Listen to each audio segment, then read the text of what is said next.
Hello, hi. I want to do a recording in relation to this area of damages, in particular on liquidated damages. And this is in response to a query that was again put to me by email by a student. And I want to just record my response at the same time do like a mini lecture as additional support for you as part of your preparation for your exams, whether in the coming July exams or October exams. Right? Of course, if you are attending the October examinations, you would find these recordings useful because you'll be able to rewatch it one more time. Let me just jump straight to the question that was asked by the student. And this was by reference to the new case of Cavendish Square and also the other case of Parking Eye, and how it has somewhat changed the older position in the older case of Dunlop pneumatic tire in relation to the area of LD clauses or liquidated damage clause, right? So this is just in some sense a restatement of the law. You will find this mentioned already in our lecture notes, and I think even during revision briefly. But the question that was asked was this, where the student asked, right, what is the difference between extravagant and unconscionable, that being the terms used in the earlier case or the older case of the pneumatic tire, and with now this so-called newer label used in the case of Cavendish Square and Parking Eye, where the words or the label used was that it must be all out of proportion. Is there a difference, right? Number two, the second question is, of course, any difference between genuine pre-estimate of loss and legitimate interest. This being the labels that were used in the two respective cases, and how the law seems to be a bit different. And of course, you find that in the cases that were decided recently, Cavendish Square, Parking Eye, both of which, by the way, are cases by the Supreme Court, they talked about, or they focused very much on how an LD clause, for it to be struck down as a penalty clause, for that LD clause not to be valid, this liquidated damage clause not to be valid. It's only so if it was a secondary obligation, whereas had it been a primary obligation to begin with, then it will remain valid. And so what is the difference, right? And so that's question number three. So I will show up or flash this up again one more time in the course of me answering the questions. Starting with the first question, right? Any difference between this term or the other term? And my simple response is this, that when we use the term extravagant or unconscionable, the focus is more on the amount. Is it a high amount? An amount that's beyond what we can conceive. An amount that is beyond what could be the possible greatest conceivable loss. The word conceivable, conceive means what is in our mind, what we can think of. And so that will be more of the focus on the amount. Whereas the current law seems to focus more on whether, not so much as the amount in a quantum sense, but rather more of in a proportionate sense. That in relation to the party's interests. So we then have to factor in the party's legitimate interest, which is the question two afterwards, and then see whether or not, as opposed to is it extravagant, we ask, is it out of proportion? In other words, you would now realize or see this, that the greater stake that the parties have in the performance of the contract, it may not be financial, but it's in relation to their legitimate interests. Then we look at proportionately the damages which I'm trying to sue you for. And the LD amount, is it all out of proportion to that? So there is a benchmark, there's a framework, right?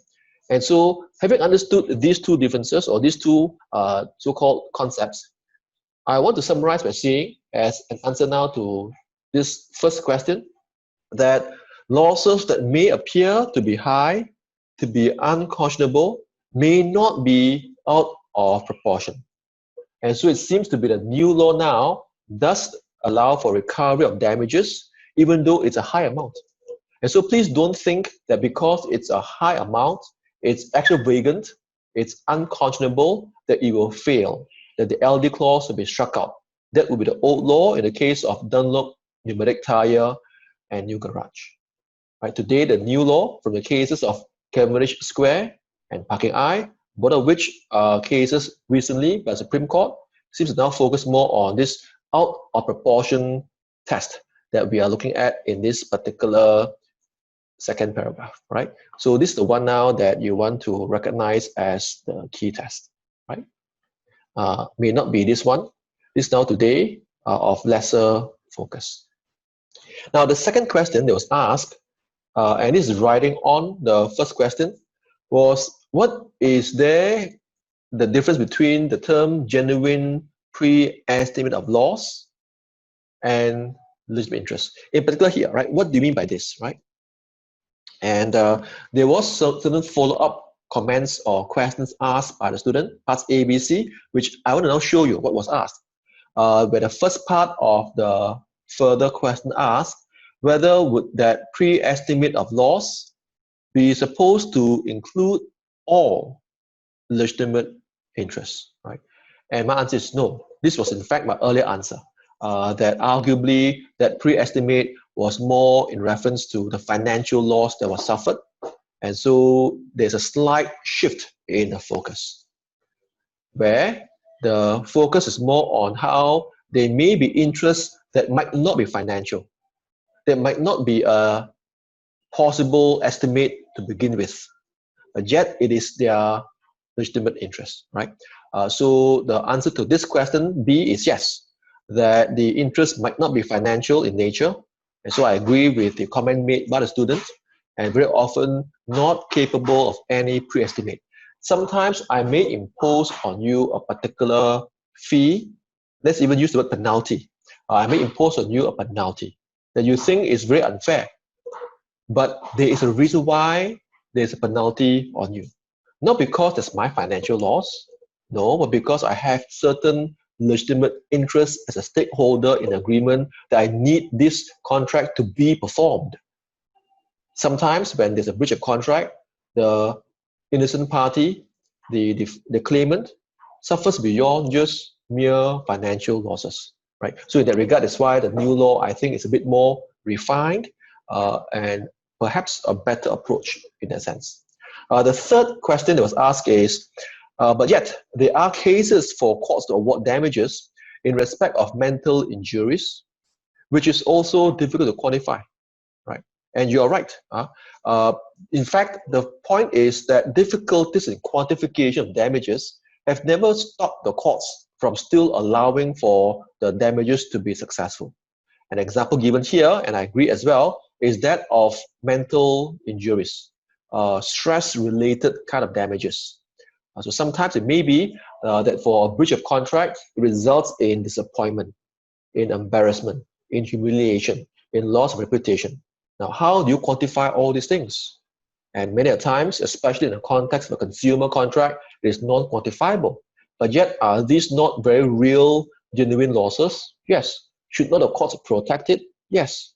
Would the court say, well, we can't quantify it? No, they can say that, of course, but we have seen cases where they've allowed for such kinds of claims for damages, loss of enjoyment to be successful. And during our revision, I would have mentioned the cases of Ruxley and Forsyth, the cases of Farley and Skinner, where they were able to sue for loss of enjoyment. Ruxley and Forsyth was a case concerning the swimming pool. It was built that was not as deep as it should have been. Now, swimming pool is swimming pool, but slightly not as deep, resulting in a slight loss of enjoyment. Now, not that he did not get a good swimming pool, he got a great swimming pool, but it was just a couple of inches lesser, few inches lesser. No significant financial loss. But was he able to sue for his loss of enjoyment, this non-financial loss? He was, right?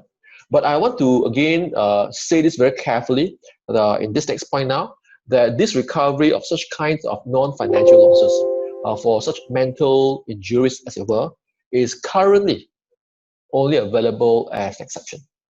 And so therefore, the current discussion we have now, back to our topic on LD clauses, Cavendish square is confirming the same approach, that yes, maybe it may not be very easy to quantify the amount to have any genuine pre-estimate of loss. Think about it now. How do we genuinely estimate your loss of enjoyment of a swimming pool? We can't. But did the court allow for claim successfully in the case of Druxley? Yes.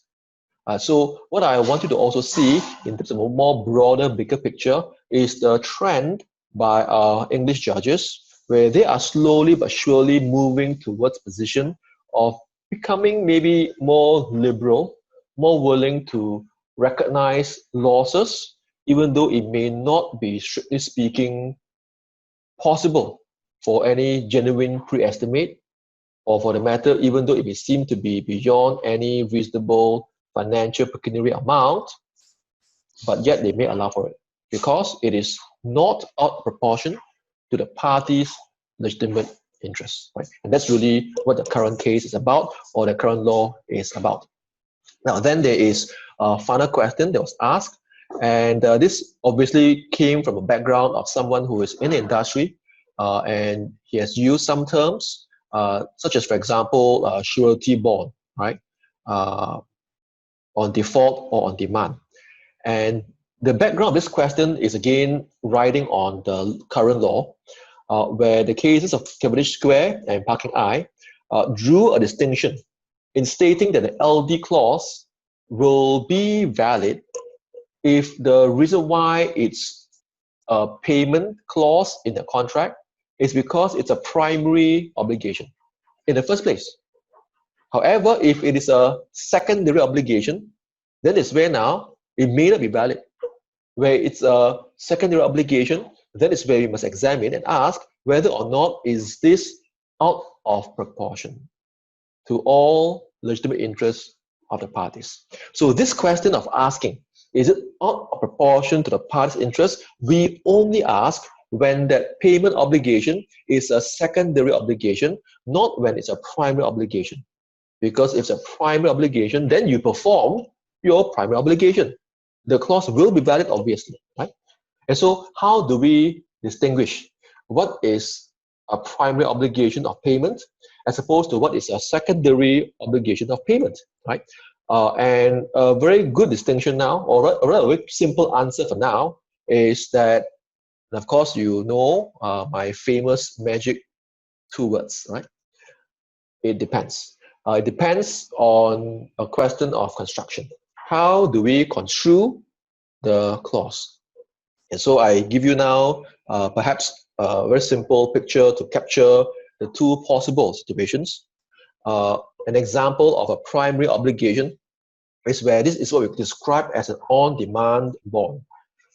And an on-demand bond, now again, this is not really in your syllabus already, but it's an example that many of you can relate to if you're in the industry, especially in the construction industry perhaps, where this will refer to an undertaking from one party to the other to paying a sum of money on demand.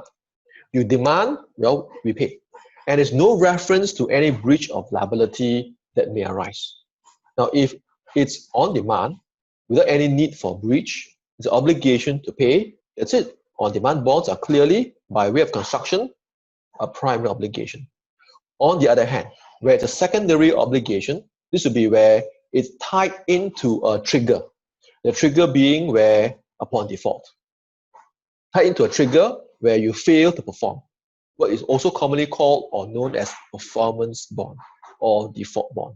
These are obligations to pay money where it's a secondary obligation, where only when it's a failure of the primary, then there's a secondary obligation is triggered off.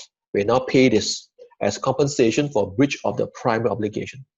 So where it's a secondary obligation, that is a realm of where we now invoke the principles of Cavendish Square and Parking I, and to ask the question whether this obligation to pay being secondary, is it all out of proportion to the party's legitimate interests, right?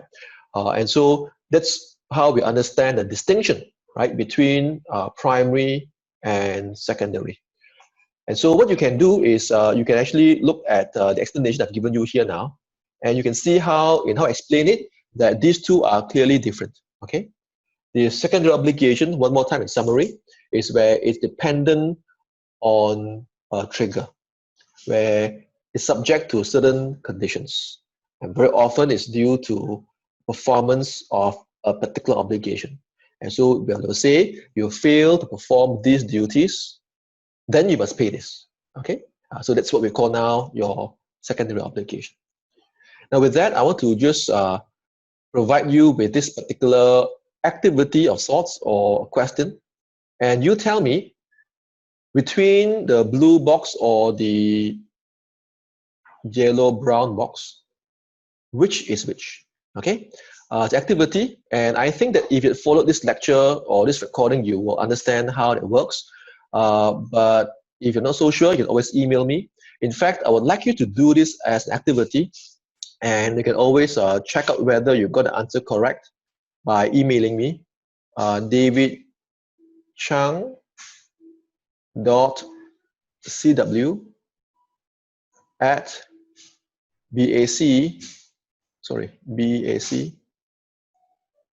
and how do I erase this?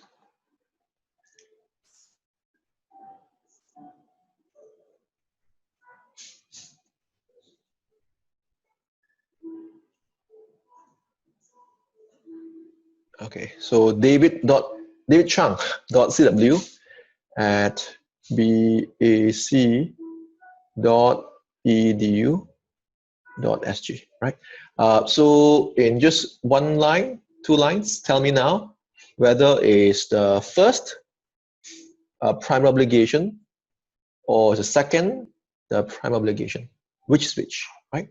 So with that, thank you so much for your time, for watching, and all the best in your exams. Hello, hi. I hope that you found that session to be useful and that you could apply that in your coming law examinations. My name is David, and if you're interested to attend more of such kinds of revision classes for your law examinations, for the UOL examination, please do click that link that you see below. This will be bit.ly/UOL Revision BAC, and we'll send you more information. And this will be classes that we are conducting on the law subjects across the board for the UOL law examinations. I hope to see you. Thank you. The world is changing exponentially. Humanity will see more changes in the next 20 years than it has in the past 300. What we do will change. How we do it, even more so. Be ready. Join the education revolution designed to impact and transform lives. Access 300 world-class programs in over 40 areas of study from over 30 international partners and affiliates in an education ecosystem like no other. Become a future-proof global graduate now. Own your future.